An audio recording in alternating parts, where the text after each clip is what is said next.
go! And stay there! Just when I think I get away from that clown, he just comes right back and whacks me on the head, and I'm back here again. Well, what kind of crap are we reviewing today? Oh, Kamen Rider Black RX. I suppose that ain't too bad. Oh, but it gets better. It does? It's the American version. Saban's Masked Rider. I'm gonna need a minute. Roll the credits. I'm pressing on. All my distress is going, gone. Pressing on. And I won't sit back and take this anymore, 'cause I'm done with that. I've got one foot out the door, and to go back where I was would just be wrong. I'm pressing on. I'm pressing on.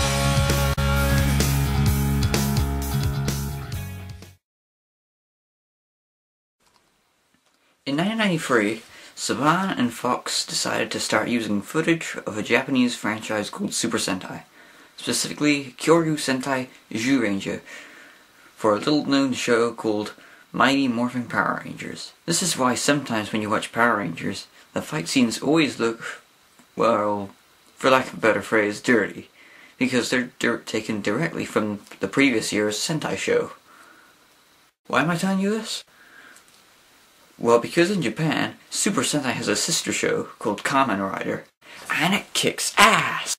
Seriously, I recommend watching some of the newer ones, like Den-O, Kiva, Decade, and the latest one still airing, O's. Anyway, Saban decided to use footage from Black RX, but completely changed the storyline. So regrettably, let's tune into the first 2 episodes of Masked Rider, called Escape from Edenoi.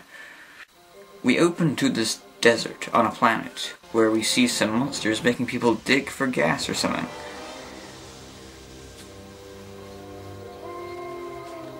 Put some backbone into your work or you'll feel my lance. Understood. And some acting lessons.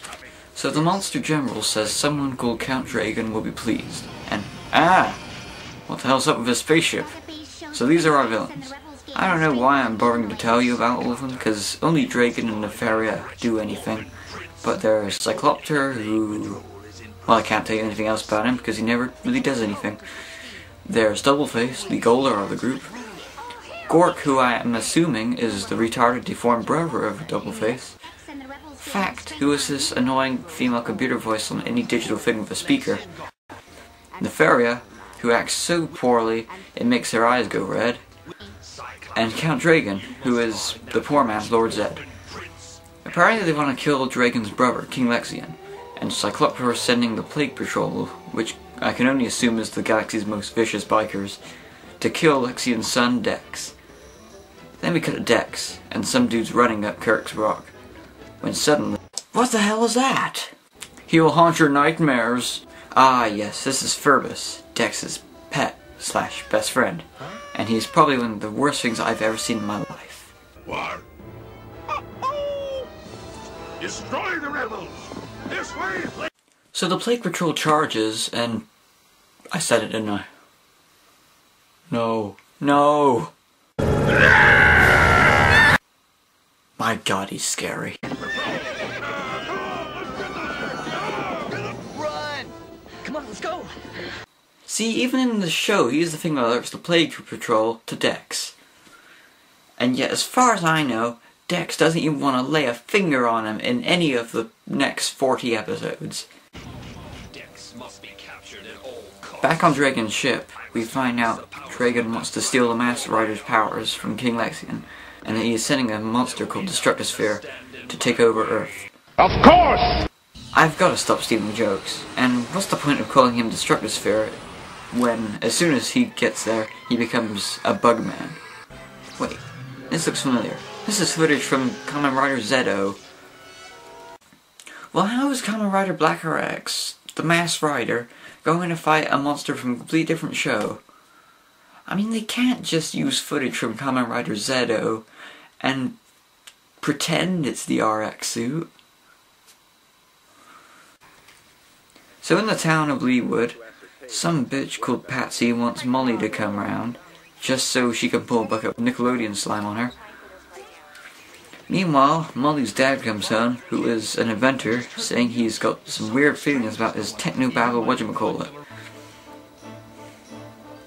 Back on Edenoi, Dex and Co. have escaped the Plague Patrol, and go meet up with King Lexian to give him some secret information.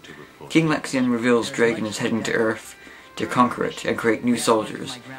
Dex says he has the Master Rider powers, so he decides to head to Earth and protect it. Lexian gives him human clothes and launches him like a comet. Okay. Dex lands on Earth, which gives a mini earthquake which knocks the slime on Patsy and her boy, who's a friend, Furby's face. Ha ha ha ha. I could see that joke coming from miles away. So Dex lands right outside the Stewart family's house, and they just stand there and gaze at him. Now if some alien dude just fell out a comic in your back garden, don't you think you would panic? So Dex tells them who he is, and they're all like, Huh? and they believe him as soon as he eats an orange cart. Okay. Oh, and if it isn't already obvious, these kids are adopted. And Dex recites the plot summary to us. And now here on Earth, it is about to begin. Whoa. I know, you could have been in Power Rangers instead of the crap. Real life superhero alien bug. Albie, don't call him a bug. That's rude. Kids. Now forgive me, I may just be making this up, but I believe at some point it said that the Edenites are descendants of bugs, as we are with apes. So, that isn't just rude, kid, that's slightly racist. Upstairs and get the comforter for him. So little kid Albie tells Dex to learn how to talk like regular people by TV! We talk TV! You talk some TV! A few hours later, Dex says he senses a disturbance in the Force. Something is approaching Earth. And, oh no, it's our little Furby, pukable Furbus. Furbus! Oh, Furbus, am I ever glad to see you. You shouldn't be. He almost got you killed by the Plague Patrol. Okay? I hate to tell you this, but... Oh yeah, apparently Hal the inventor has an allergy to fur. Personally, I think it's an allergy to anything stupid. Meanwhile, Destructive Sphere begins to attack the small town of Leewood. It's time for the very first American transformation sequence. What are you doing, Hell yeah, this is gonna be awesome! Dex? Ecto-phase, activate!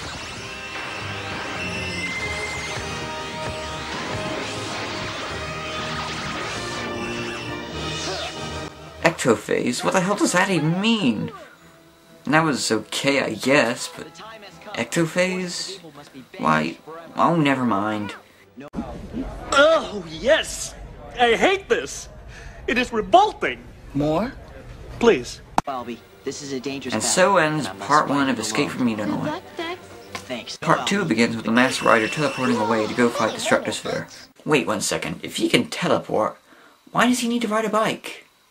It makes sense when the Power Rangers do it because they don't have any vehicles besides their giant robots. So we see Count Dragon isn't worried about Dex or the Masked Rider, and Gork makes this rhyme. Army. Your posturing seems to me unsound. Remember, Prince Dex, you've not yet found. Put a cork in it, you babbling loony. Someone kill him before he turns into Wheelie. You get chip if I get trip. So the parents come back and reveal school's been cancelled because of the attacks, and they don't seem to question it in the slightest when they hear Dex is fighting off a monster. Oh, okay. Meanwhile, oh god, they did it. This is as bad as Plan 9. Black RX. Suddenly, Zeto costume. And yeah, first American rider kick. To finish you.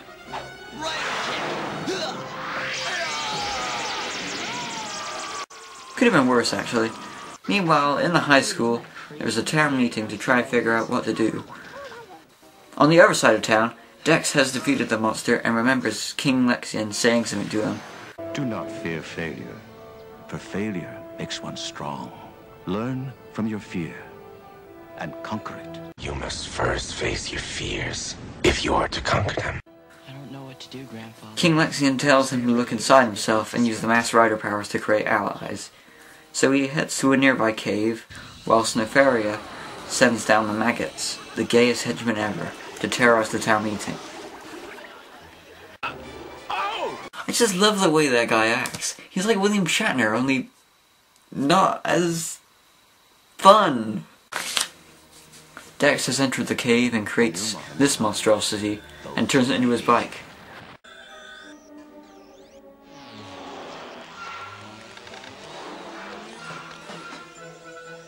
Along with this, which he turns into a car.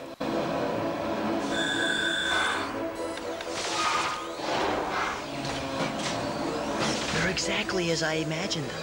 Yeah, poor CGI. Then the vehicles start speaking. One sounds like he's from Brooklyn, called Combat Chopper. Car is a female called Magno. Dex rides Combat Chopper to school. Wow, that sounded so cheesy. Meanwhile, the maggots are standing around having a food fight. Is this Dragon's master plan or what?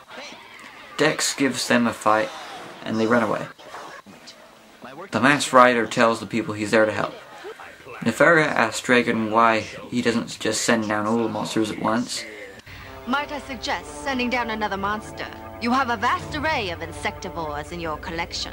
Send them all! One will be enough. All these creatures unleashed would be even more than I could handle. Well, at least they gave a reason, unlike Power Rangers. Dragon sends down a monster called Beetletron. Beetletron fights Combat Chopper. Okay, am I the only one who doesn't see the obvious outcome of that fight? A tank versus a bike. The bike wins. No, but Combat Chopper just gets knocked aside as the Masked Rider appears. Dex gets tossed around by Beetletron, so Magno decides to come and help him. Dex gets in and rides Magno. Gross! Magno knocks Beetletron to the floor as Dex jumps out with a Electro Saber, and destroys Beetletron. Later that night, Furby creeps under the dinner table while Dex walks in, and Dex just kinda gets adopted there. No legal contract or anything. And so ends the Masked Rider pilot, Escape from Edenoi. This is bad. There is not one thing that doesn't find a way to suck about this show, except for the music, which was so good they reused it for Digimon 2 years later. The acting's bad, the editing's bad, Furby is just, well, creepy, and it's just a god-awful show. I know Dex gets upgrades later, but I'm not gonna sit through this. Because, you know, this is the last Geek Zone episode ever. I just wonder why the clown, though, let me say that, though.